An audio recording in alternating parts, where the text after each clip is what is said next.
Lealdade exige a atitude certa. Olha só o que está em Ezequiel 34:18. Acompanha lá comigo. Acaso não vos basta pastar o bom pasto, senão que pisais o resto de vossos pastos a vossos pés? E beber as águas, as profundas águas, senão que lameais o resto com os vossos pés?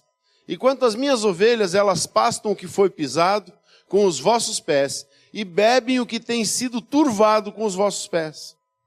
Aqui está falando de lealdade de liderança, né? Mas também está falando daquela pessoa que se envolve no reino de Deus e que ela quer tudo para ela, e depois que ela está saciada, ela bagunça tudo e sai resmungando e critica e turva a água para o outro que vem beber uma água contaminada. Ela não consegue deixar uma água limpa para a pessoa beber.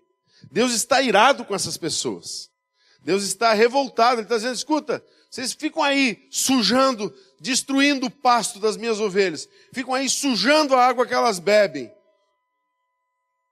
Vocês não têm limites mesmo, né? Deus está irado com esse tipo de gente. E isso é deslealdade.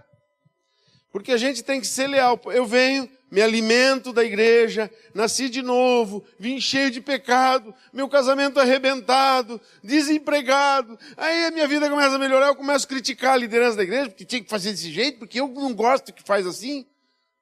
Isso é deslealdade. Nós vamos ver mais para frente que isso, inclusive, é um desvio terrível de caráter, inclusive, né?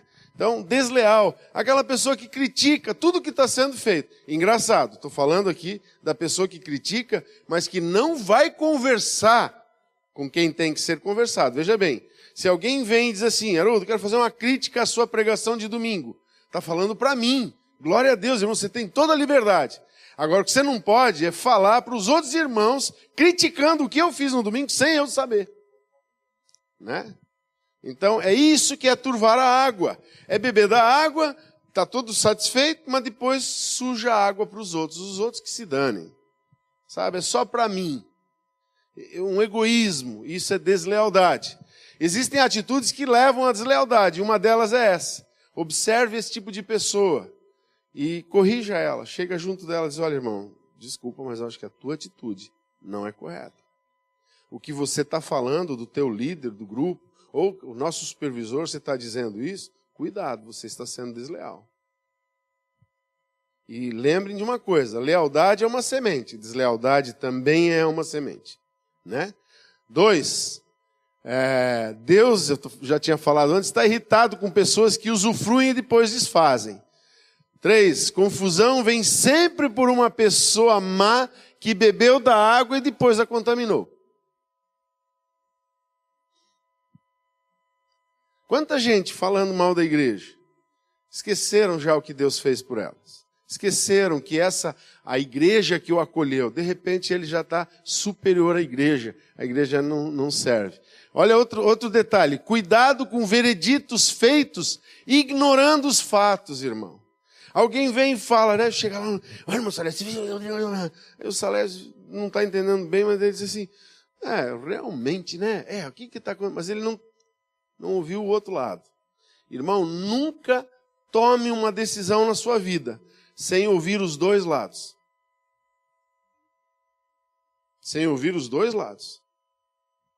Eu já vi muitas vezes assim vem uma pessoa conversar para resolver um assunto, seja ele familiar, matrimonial, o que for, vem e fala, e a gente ouve aquela pessoa e a gente sai assim com uma imagem, que cônjuge endemoniado que essa pessoa tem. Aí vem o cônjuge falar e começa a conversar e começa a mostrar quem ele é. E daí você diz assim, mas endemoniado é aquela pessoa que mentiu para mim. Sabe? Cuidado. Não tome e não decida coisas, não faça vereditos ignorando os fatos. Olha só, isso aqui, se você observar, foi uma estratégia que o PT usou durante todo o tempo que ele esteve lá. Não estou querendo dizer que o diabo é filiado ao PT, mas parece. O diabo usa a difamação como estratégia para minar a autoridade. Quantas pessoas que você conheceu do PT que são pessoas honestas, que nunca roubaram, nunca fizeram o que está fazendo os políticos de hoje. Aliás, esses políticos de hoje denunciaram um monte de evangélicos que tinham ganho uma ambulância superfaturada. Né? E eu lembro que eu acompanhei, eu vou citar nome aqui, porque eu quero limpar a honra deste homem. Eu conheço ele e sei quem ele é. Adelor Vieira era deputado federal e ele foi denunciado como um homem que estava com uma ambulância superfaturada de R$109 mil para uma entidade, uma ONG que ele doou a ambulância lá em Joinville. Aí, naquela época, uma Ducato daquele tamanho custava 90 mil. Como é que ele superfaturou uma ambulância que ele teve que transformar, pintar, botou lá as luzes, botou maca, botou equipamento dentro, por 108? Aonde está o superfaturamento? Ele nunca mais foi eleito, ele próprio disse, eu não quero mais me envolver, ele saiu. E a bancada daqueles que defendiam a verdade diminuiu para aumentar essa tropa da elite da ladruagem lá. E muito crente julgou o irmão Adelor. Falou mal dele. Mas é a técnica, vamos difamar a autoridade.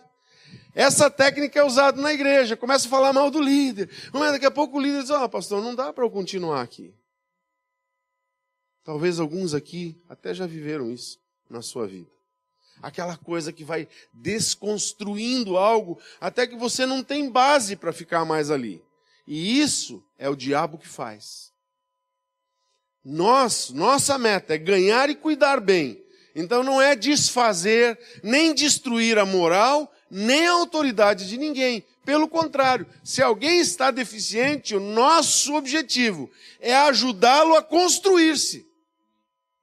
Então, muito cuidado, amado. Deslealdade é usar de difamação como uma estratégia para desfazer da autoridade. Eu lembro, sempre falo dessa frase, eu chamei essa pessoa, nós nos acertamos, mas eu sempre falo disso, que a pessoa estava falando assim, o pastor Haroldo ele faz umas coisas, eu não concordo com isso, mas eu me submeto. Olha a minha auréola, ó. Eu ouvi isso, então eu passei e disse, depois eu quero falar com você. E essa pessoa veio falar comigo e disse assim, o que você discorda de mim? Eu preciso muito ouvir, o que é? Porque se eu estiver errado, eu tenho que corrigir, meu irmão.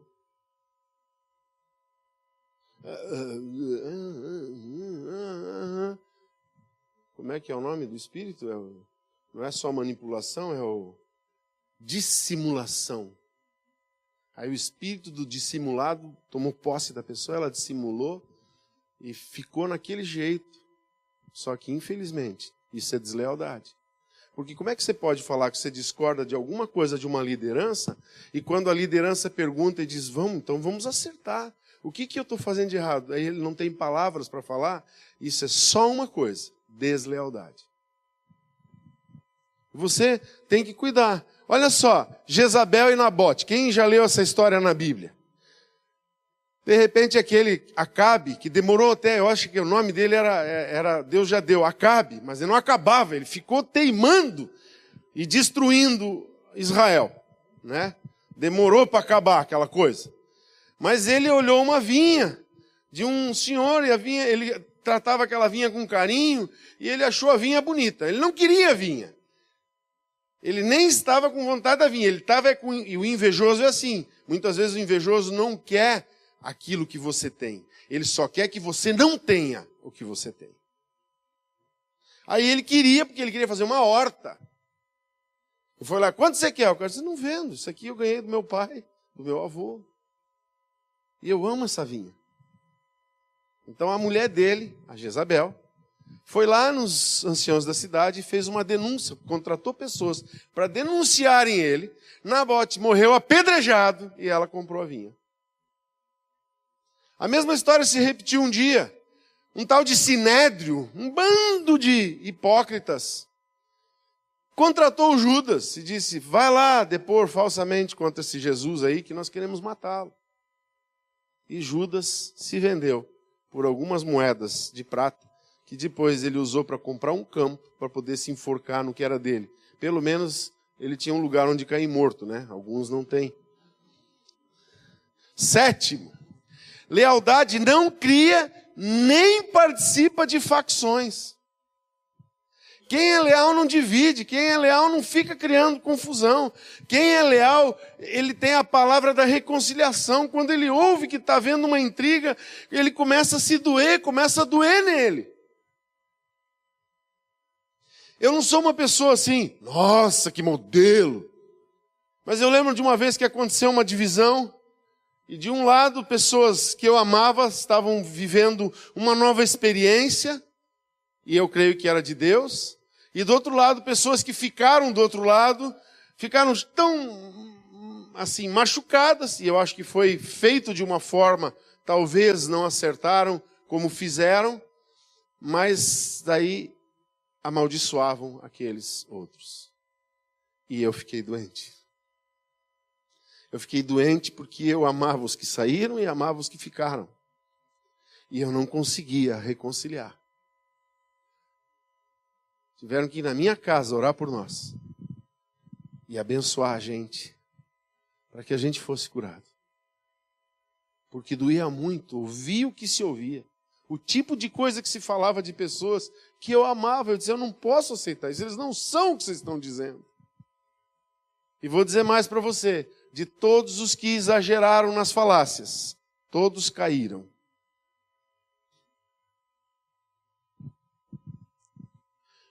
Primeiro Coríntios 1:11 diz, porque a respeito de vós, irmãos meus, me foi comunicado pelos da família de Cloe, que há contendas entre vós. Olha a notícia que trouxeram para Paulo. Paulo, sabe aquela igreja lá dos corintianos? Né? Só contenda naquele negócio. Só problema. Né? Embora a torcida é chamada de fiel, né? Mas era só contenda. É uma notícia que te agrada? Ah, sabia aquele grupo que multiplicou? Meu, só tem problema lá. Quem é que fica feliz com uma coisa dessa? Né? E Paulo disse, imagine como se sentiu o apóstolo quando recebeu esse tipo de notícia. Gálatas 5:19-21. Porque as obras da carne são manifestas, as quais são prostituição, impureza e lascívia. Dentro da área sexual tem 3 coisas. Idolatria e feitiçarias. Inimizades, olha só, que são facções, que são sinônimos ou que são relacionadas. 1. Porfias, 2. Emulações, eram 3, eu esqueci de botar em vermelho. Iras, 4. Pelejas, 5. Dissensões, 6. Heresias e invejas, 7.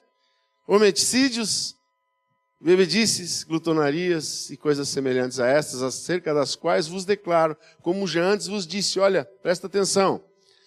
O homem que produz inimizade, porfia, emulações, iras, pelejas, dissensões e invejas, ele está incluído nisso.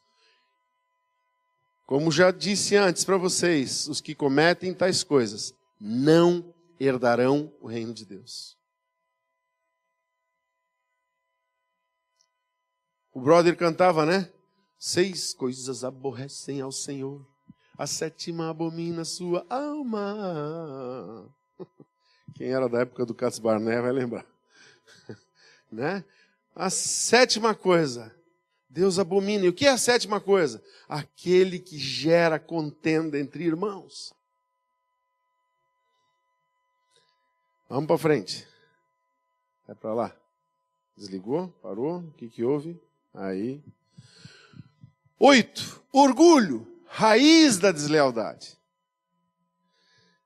99% das pessoas desleais são orgulhosas. São soberbas. Né?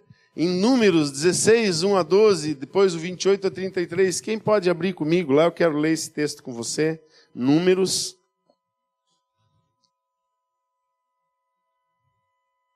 16.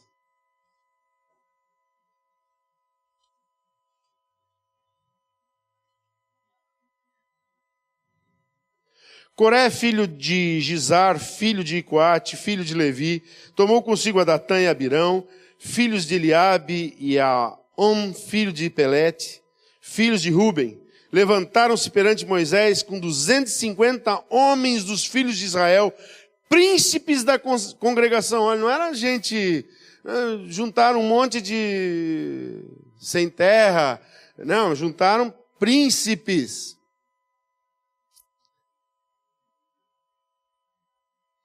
Filhos de Israel, príncipes da congregação, eleitos por ela, varões de renome, e se ajuntaram contra Moisés e contra Arão, e lhes disseram: basta, pois que toda a congregação é santa, cada um de nós é santo, cada um deles é santo, e o Senhor está no meio deles. Por que, pois, vos exaltais sobre a congregação do Senhor? Por que você está pensando que isso é alguma coisa só porque é pastor da igreja? Só porque é líder? Essa, Ronald Golias, essa foi, né? Tendo ouvido isto, Moisés caiu sobre o seu rosto. Olha só a atitude do líder. Ainda foi humilde. Se ajoelhou, prostrou-se. E falou a Coré e a todo o seu grupo, dizendo: amanhã pela manhã o Senhor fará saber quem é dele, quem o santo, e quem ele fará chegar a si. Aquele a quem escolher fará chegar a si. Fazei isso. Tomai incensários, Coré e todo o grupo, tal. Eu quero só ler a última parte daí. Por favor, irmão. 28 lá, né? Até o 33. Quem tem Bíblia aí? Levanta a Bíblia, eu quero ver. Agora baixa aí. Quem está sem Bíblia, levanta a mão. Ó, nós temos uma videoteca lá, ó. É baratinho, você pode comprar uma Bíblia, uma espada. Ah, brincadeira. Não, mas pode acompanhar lá, pode pôr lá agora, irmão, então, rapidinho. É o 28 até o 33. Então disse Moisés: nisto conhecereis que o Senhor me enviou a realizar todas essas obras, que não procedem de mim mesmo. Se morrerem estes, como todos os homens morrem, e se forem visitados por qualquer castigo, como se dá com todos os homens, então não sou enviado do Senhor. Mas se o Senhor criar alguma coisa inusitada, e a terra abrir a sua boca e os tragar com tudo que é seu, e vivos descerem ao abismo, então conhecereis que estes homens desprezaram o Senhor. E aconteceu que, acabando ele de falar todas estas palavras, a terra debaixo dele se fendeu, abriu a sua boca e os tragou com as suas casas, como também a todos os homens que pertenciam a Coré e a todos os seus bens. E eles e todos os que lhe pertenciam desceram vivos ao abismo. A terra os cobriu e pereceram do meio da congregação. Veja, o fim dessas pessoas na rebeldia é sempre o mesmo, né? Nós vamos chegar lá. Rebeldia acontece em corações cheios de orgulho, com pessoas que se acham iguais ou melhores aos seus líderes. Veja, amados, ser melhor do que um líder não é difícil, porque eles são homens. Ter melhor capacitação numa área do que o líder é normal. O ruim é se achar, por causa disso, superior ao líder. Líderes não são pessoas assim: nossa, eu sou o cara, ninguém se levante, porque em qualquer assunto, sou que nem Salomão, qualquer assunto que levantar aqui, eu domino. Não, eu não domino, mas eu tenho louvado a Deus, que Deus tem aproximado de mim pastores que estão junto de mim, que ajudam a carregar essa carga e que são melhores do que eu em muitas áreas. Mas eles não se acham. O grande problema do se acham. Com certeza um líder não é melhor que todos, é uma questão de posição. Rebeldia, feitiçaria, é contagiosa. O rebelde, ali ficou rebelda, sempre esquece do que foi feito por ele. É aquela pessoa que chega toda arrebentada, é ajudada, mas um dia agora eu tenho dinheiro, agora já resolvi meus problemas, acabou, pronto, não me sujeito mais, não obedeço mais, já quero mandar no pastor, já vou abrir uma igreja paralela. Tenho dinheiro para pagar aluguel, vou começar uma igreja. E começam. como diz certo pastor que eu conheço, eles saem e vão numa esquina, alugam um lugar e começam um mini estéreo. Né? É mini e é estéreo, nunca cresce. Você pode observar, tem igreja que saiu de um lugar e eles foram para outro numa rebeldia, nasceu, morreu, e eles não têm humildade de voltar atrás e dizer assim, nós erramos, nós queremos crescer, nós queremos ser abençoados. Eles não voltam. Não voltam. Alguns, Deus até não permite que voltem, quer estragar a igreja, de novo. O fim é sempre o mesmo, a destruição. Lembram do Judas, né? Do Coré. Não entre em batalhas que você não pode vencer. Isso é um conselho que a Bíblia dá, né? Quem é o homem que quer construir uma torre e não se assenta primeiro para ver se ele vai conseguir construir com o dinheiro que ele tem? Para não suceder que parando no meio seja envergonhado pelos que passam e dizem, começou e não tinha dinheiro para terminar. Ou que vai à guerra com 10 mil contra um outro que tem 20 mil e vendo que não pode com os 20 mil, já manda uma embaixada de paz dizendo, vamos negociar esse negócio. O que você quer para nós não guerrearmos? Né? A Bíblia ensina isso. Vamos ver alguns sintomas do orgulho. Responder com grosseria. A não ser que você seja descendente dos Plaus.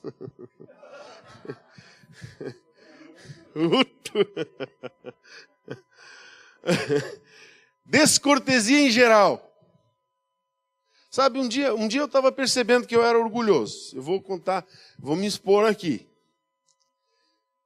Cheguei no restaurante e o garçom fez umas 2 ou 3 coisas erradas. E eu me impus. E depois eu pensei, que soberbo. Que testemunho lindo. Para a mesa do lado, para o próprio garçom.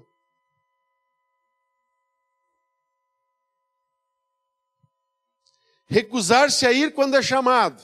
Né? Quando o Coré, o Datã e o Abirão se revoltaram contra Moisés, Moisés fez uma coisa muito interessante. Ele disse, chama ele aqui. E ele disse, eu não vou. Não vai. Olha, o pastor quer falar contigo. Não vou. Diz para ele que se ele quer falar comigo, ele vem aqui. E a gente vai. Mas é assim. Isso já começa, né? Sentir-se indispensável. Se eu sair dessa igreja, essa igreja acaba. Quanta gente pensa isso? Se eu sair daqui, nossa, não vai ter ninguém para pregar como eu nessa igreja. Irmão, cuidado, é o Espírito Santo que prega. Ele usa quem ele quer. Você pensa que isso é indispensável porque você faz uma determinada coisa numa determinada área da igreja? Eu quero te dizer uma coisa. Quando um rebelde sai, Deus manda 200 pessoas de qualidade. Né? E eu então estou orando para os rebeldes sair porque a igreja vai crescer.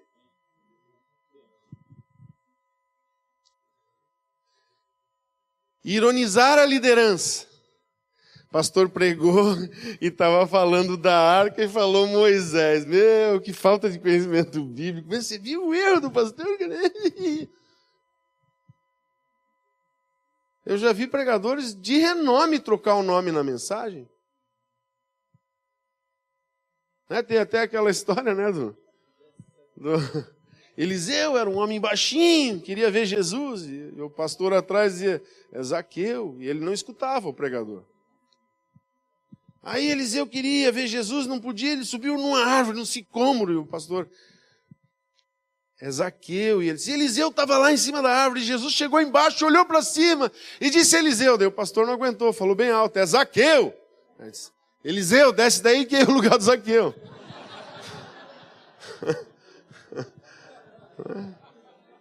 E daqueles pregadores do fogo ainda disse assim, desceu Eliseu, subiu Zaqueu e continuamos com a mensagem. Né? Eu sou sujeito a errar, amados. Eu posso trocar um nome ali. Posso falar uma coisa errada. Quantas vezes eu citei na anotação, você esquece, e está ali, 1ª, 2ª Coríntios, olhou na concordância ali, eu vou pegar essa anotação aqui boa, e você escreve um versículo e anota o endereço errado. Vamos abrir em Lucas 27, não tem. É Mateus que é 27. Você, em vez de escrever Mateus, você escreveu Lucas. Mas é uma coisa, pode acontecer. Mas tem pessoas que aproveitam esse gancho para começar a difamar, ironizar. Cuidado, isso é sintoma de orgulho.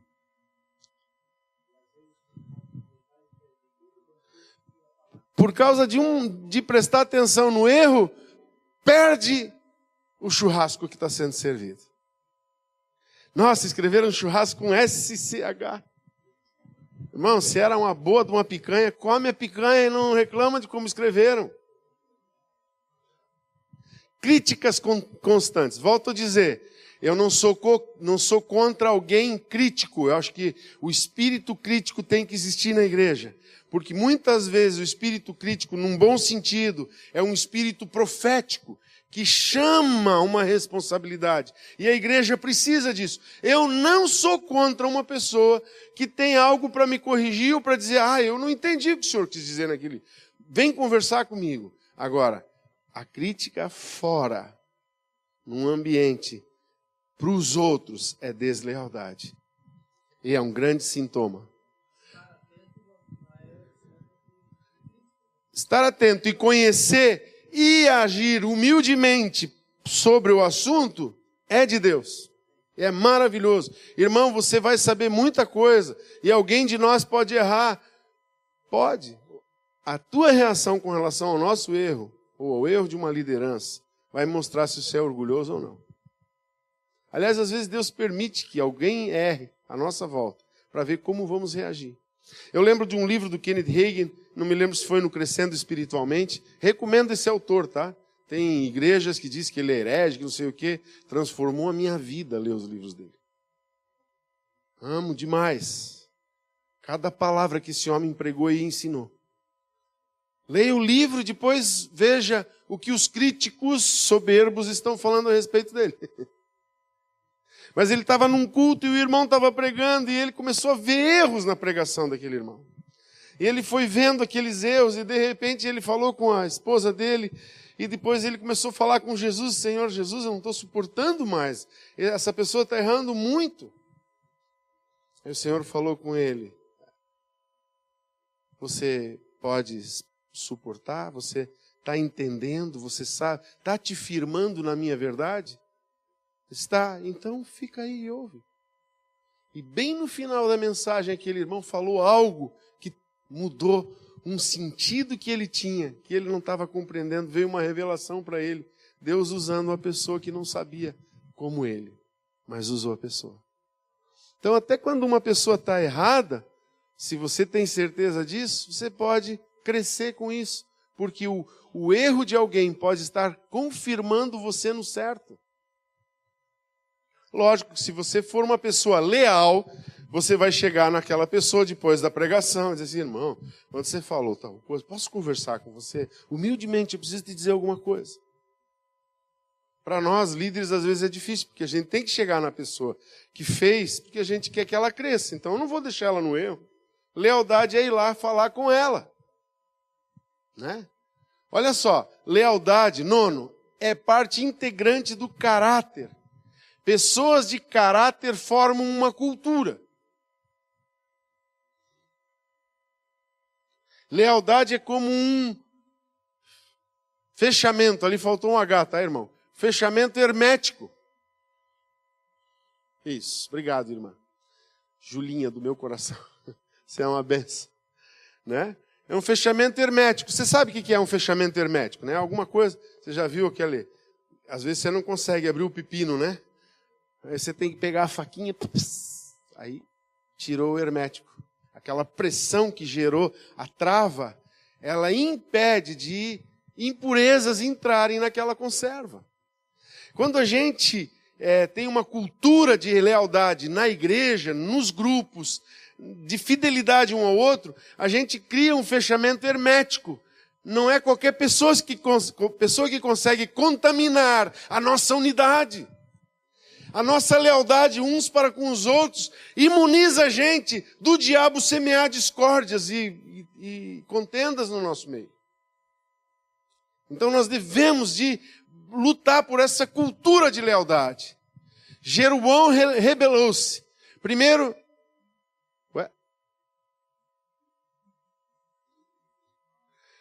Jeroboão rebelou-se. Primeiro contra Salomão. Primeiro ele não vou fazer com Salomão. Ele foi contra Salomão.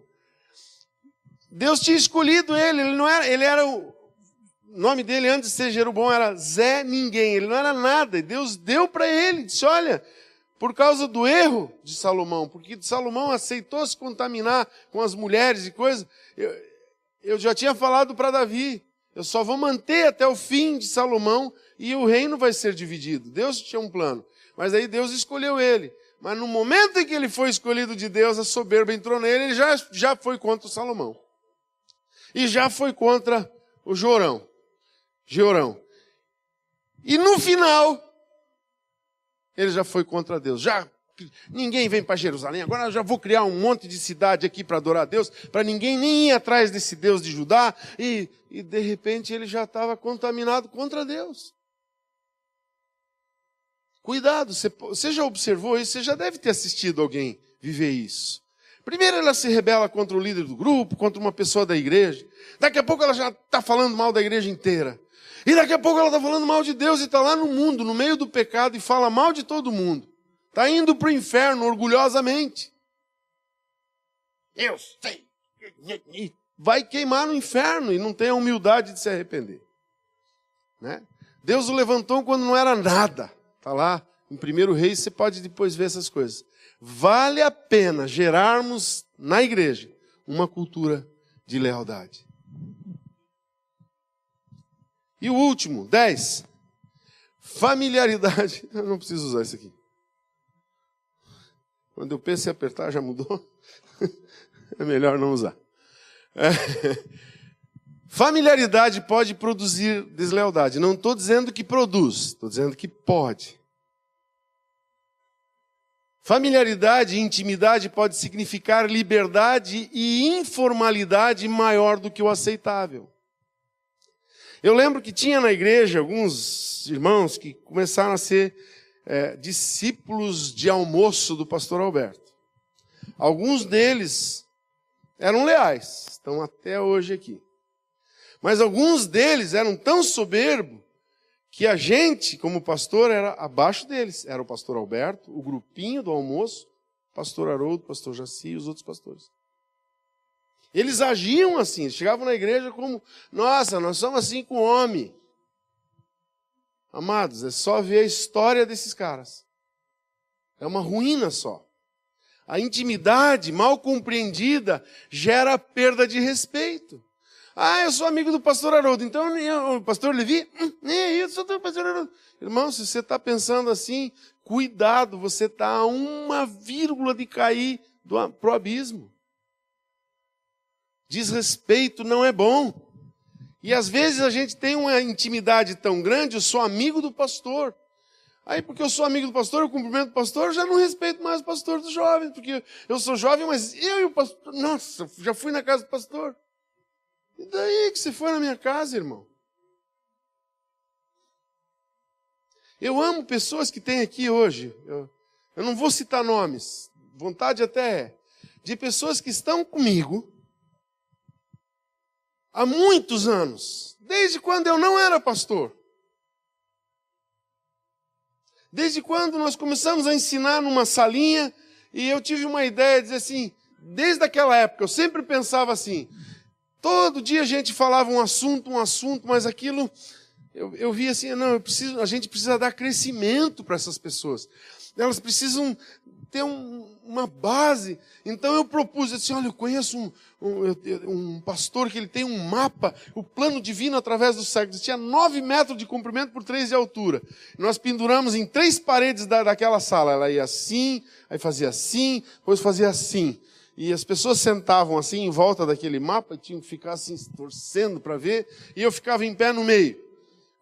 Naquela época não tinha esses negocinhos laser assim, mas tinha uma caneta que abria assim, ficava bem comprida.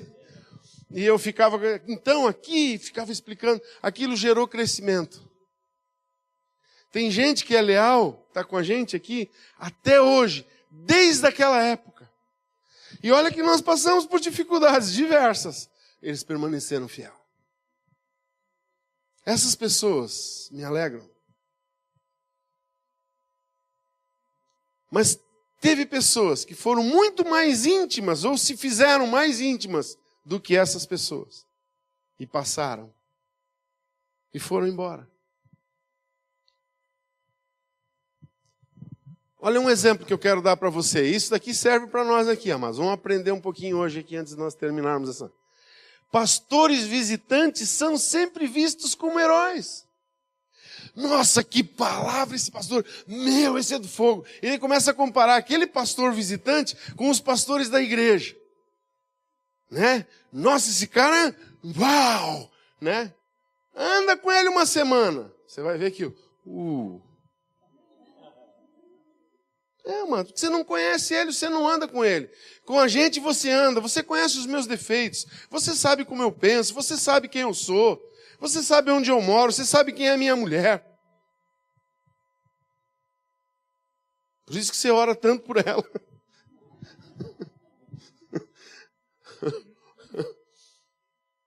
Você nos conhece, mas aquele herói passa por aqui e ninguém sabe nada da vida dele. Para você ter uma ideia, passou gente no nosso púlpito, que Deus nos deu discernimento em seguida, graças a Deus, pelo dom do discernimento de espíritos, que em seguida levamos no aeroporto, ou demos a oferta e despedimos a pessoa para dizer assim, vá em paz. Vá e não peques mais também, não voltes mais. E ligavam, e aí pastor, vamos fazer mais uma, estou para ir para subir a montanha, queimar os pedidos numa fogueira especial. Estou 30 dias de jejum na churrascaria aqui. Aqui, ó, nunca mais você volta. Porque Deus revelou quem ele era. Nós tivemos uma pessoa que deu um testemunho que fez a igreja inteira chorar. Na mesma noite nós fomos decepcionados porque ele e o músico que veio junto com ele estavam lá num negócio chamado sambão. Depois do culto foram para o sambão. Faz muito tempo. Né? O início da igreja da aba do meio. Deus tem nos dado discernimento. Às vezes as pessoas vêm, pastor, fulano de tal, não sei o quê. Eu oro antes, irmãos. E às vezes é difícil dizer para a pessoa, irmão, nós não vamos convidar essa pessoa. Nós não vamos convidar essa pessoa. Porque essa pessoa... Lá no YouTube... Na mensaginha da internet, ele é perfeito, você não anda com ele, não aparece o dia a dia dele lá, só aparece aquela mensagenzinhas que ele ficou às vezes no espelho horas se preparando para gravar aquilo. Também não estou generalizando, tá? Tem muita gente boa lá também, no nome de Jesus, nem tudo é ruim. Veja a história de Jesus em Nazaré, Marcos 6, 3 e 4, abra lá comigo.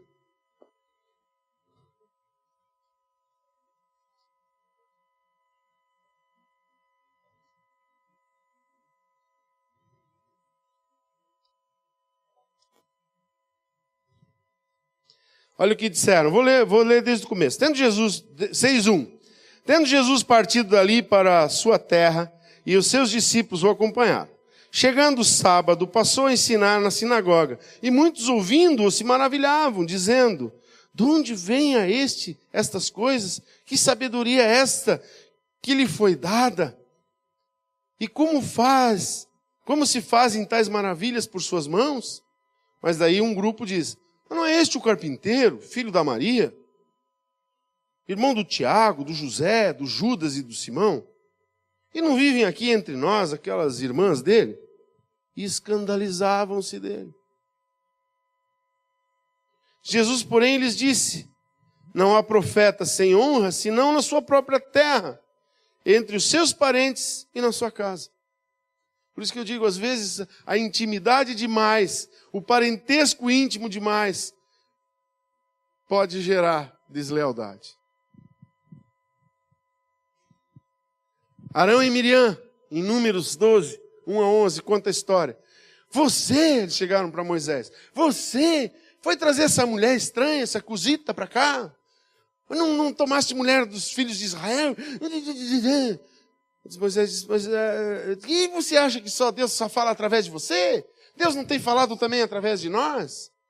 Aí eu gosto de Deus, porque Deus sempre diz assim, deixa que eu vou resolver essa parada. Só ora e espera. Foram para uma reunião com Deus, e a Miriam veio e ficou leprosa. Pô. Aí ela disse, ai Moisés, agora ora por mim, Moisés. É assim. Ela ainda teve a humildade de dizer, ora por mim, só ficou 7 dias leprosa. Mas tem gente que se rebelou e está leproso até hoje. Está leproso até hoje. Acharam-se no direito de julgar a Moisés. Vamos lá, último slide. Porque pela graça que me foi dada, digo a cada um dentre vós, que não pense de si mesmo, além do que convém. Antes pense com moderação, segundo a medida da fé que Deus repartiu a cada um. Romanos 12:3. Senhor, o meu coração não se elevou, nem os meus olhos se levantaram. Não me exercito em grandes assuntos, nem em coisas muito elevadas para mim. Salmo 131, 1. Amados, fica aqui um desafio à lealdade. Desde o começo, se você quiser, está lá, a Júlia tem lá no computador, pode copiar, pode pedir para passar por e-mail, a gente dá um jeito de fazer isso chegar nas suas mãos. Pode dar uma melhoradinha e pregar em outro lugar também, né? É sempre bom. Mas há uma coisa que nós precisamos fazer entre nós. Primeiro, recapitulando, é como óleo precioso que desce sobre a cabeça e escorre sobre a barba de Arão. Lealdade começa da liderança para baixo. Líderes têm que ser fiéis com suas ovelhas, com seus liderados, para colher lealdade. Nós podemos gerar na nossa igreja uma cultura de lealdade. Por isso eu amo o discipulado, amados, principalmente na transparência. No homens de vidro, homens que são transparentes. Porque a gente pode conversar um com o outro, tirar dúvida um com o outro. Ver o que o outro está pensando, admirar um ao outro. Nós temos que nos admirar uns aos outros. Nós temos que nos honrar mutuamente. Nós temos que nos edificar mutuamente. E eu creio, amados, que se nós vivermos essa cultura, o diabo pode vir tentar contra a igreja, mas vai quebrar a cara. E assim a igreja de Jesus vai triunfar e ganhar almas. E cuidar bem delas. E as pessoas vão encontrar um ambiente onde elas vão dizer, aqui eu encontro lealdade. Aqui eu vejo que as pessoas não têm duas caras. Aqui eu vejo que as pessoas são francas. Aqui eu vejo que as pessoas são leais umas às outras. Aqui eu vejo que se alguém erra, todo mundo sofre junto com aquela pessoa e quer restaurá-la. Eu vejo lealdade aqui. Isso é só o começo da maior revolução que a igreja pode fazer. Eu não sei se você pensa como eu, mas eu tenho orado pelo Brasil. Nós temos colocado o Brasil em oração toda reunião que a gente está aqui. Seja na consagração, seja na vigília, seja num grupo de crescimento, seja aqui no Tadel, seja no domingo à noite, nós sempre temos orado pelo nosso país. Mas eu quero te dizer uma coisa, eu não tenho expectativas de que a solução vai ser política. A solução do nosso país não vai ser, agora achamos um homem, esse, nossa, nem Jesus é igual a ele, vai ser eleito presidente, vai resolver o Brasil. Não vai. Ele vai querer mudar uma coisa e um monte de gente vai entrar no tribunal lá dizendo que ele não pode. A confusão vai continuar. Só existe um jeito de mudar a nossa nação. É nós conseguirmos conquistar as pessoas para terem um coração iguais ao coração de Jesus. Quando pessoas souberem se honrar, quando patrões souberem honrar funcionários, quando funcionários forem leais a seus patrões, quando o marido for fiel à mulher, a mulher for fiel ao marido, os pais amarem seus filhos, quando os filhos honrarem seus pais. Quando a gente tiver essa cultura e essa cultura começar a implantar em mais corações, isso pode mudar a história de uma nação. Existem alguns vídeos, talvez você até ache, no YouTube, que chama-se Transformation. Mostra como vários lugares desse nosso planeta foram transformados pela igreja. Um dos testemunhos mais fortes e que mais permanece por mais tempo de um país totalmente transformado. Olha, a África do Sul, Mandela era cristão. Mas nas Ilhas Fiji, quando Jesus entrou com o Evangelho, e as lideranças daquele país, os governantes daquele país, começaram a se converter, o Espírito Santo tomou o coração daqueles líderes, e eles disseram assim: nós temos que chamar os filhos dos missionários que trouxeram esse Evangelho para nós, e pedir perdão, porque os nossos pais os mataram. E aquele presidente das Ilhas Fiji chamou missionários da Inglaterra e de outros países, fez uma festa para eles.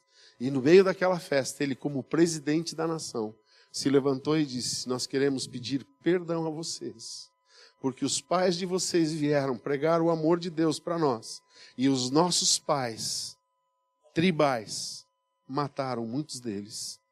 E nós sabemos que com o nosso arrependimento e o nosso pedido de perdão, Deus pode mudar a nossa nação. E Deus mudou a história das Ilhas Fiji.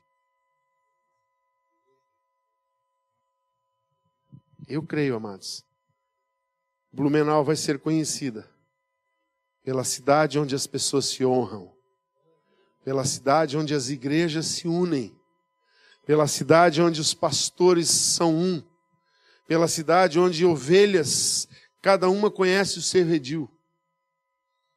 E cada uma honra a sua liderança.